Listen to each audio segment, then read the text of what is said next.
everybody. Hello. How are you? Good. My name's Brad Finkelheim, and I'm going to share a story that has some emotions in it too. So, January 2016, I'm walking my dog, and as I'm walking my dog, I see a guy pushing a bicycle, and he's got a backpack and a bunch of boxes under his arms, and Amazon tape around some of the boxes. And I don't think of anything, but that triggers my memory that I had just ordered a package. A bunch of rubber chickens. Little tiny rubber chickens just like this. And I was like, sweet, my rubber chickens are on the way. And so I get back to the house, and I look at my front porch, and they're not there. And Amazon, the phone just told me it was 10 minutes that they'd just been dropped off.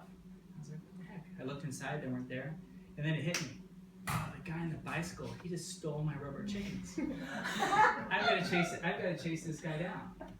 And so I grab my dog, and my heart's pumping. And I'm like, I gotta go chase this thief down. I'm not the guy who chases people down or confronts them. And so I grabbed the dog and started running after him.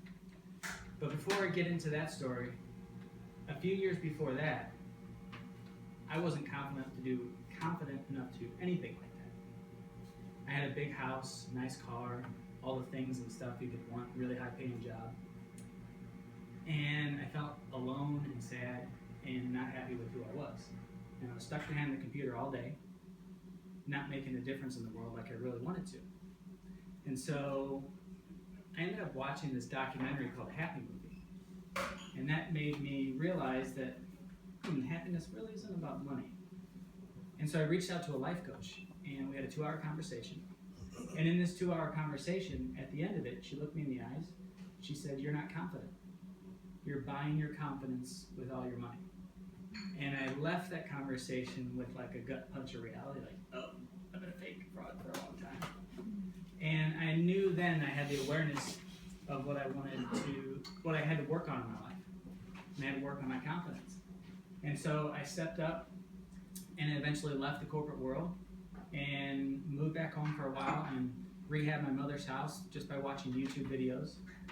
And then I eventually became a life coach, and I wrote my first book. And then I went down to Ecuador. And it was in Ecuador that I went on a speaking trip.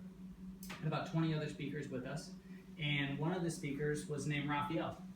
And Raphael traveled the world with a giant rubber chicken. And everywhere he went, he reminded people that they could be bigger than their fears and they could do anything they want as long as they step into their fears and just be emotionally aware of what's going on in their life. And he left me with one of those, and he left me with the feeling of I could be my own greatness, of that person inside my head that I think I can be, I can do that. And so about a year later, Raphael was killed in a terrorist attack. And I decided to take on his message. And so I ordered a bunch of rubber chickens. And that was the first shipment of my rubber chickens that day. And so, to get back to the story, when I grabbed my dog, I realized this guy stole my gift to the world, and I had to go get it back. So I chased the guy down, and I confronted him. And I said, "Hey, I think you got my package." He's like, "No, I don't." I'm like, "I think you do." And I looked, it had my name on it. And I ripped it open, expecting to see 100 rubber chickens that I paid $30 for. And there was one. And I was like, I just got ripped off twice.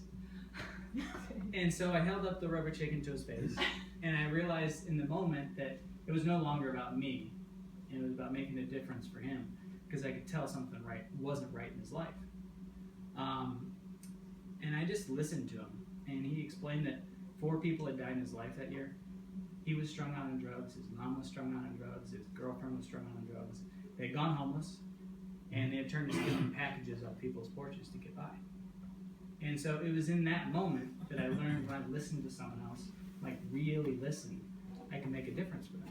And so I gave them the last $6 I had on me, and I gave them my business card. I said, "Call me anytime, I'd be willing to help you out, do anything." And that was the day that I got my confidence back.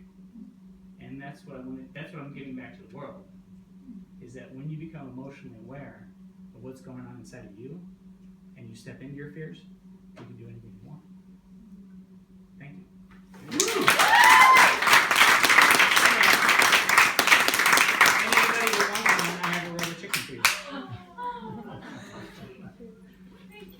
made people cry. It's okay. Take it.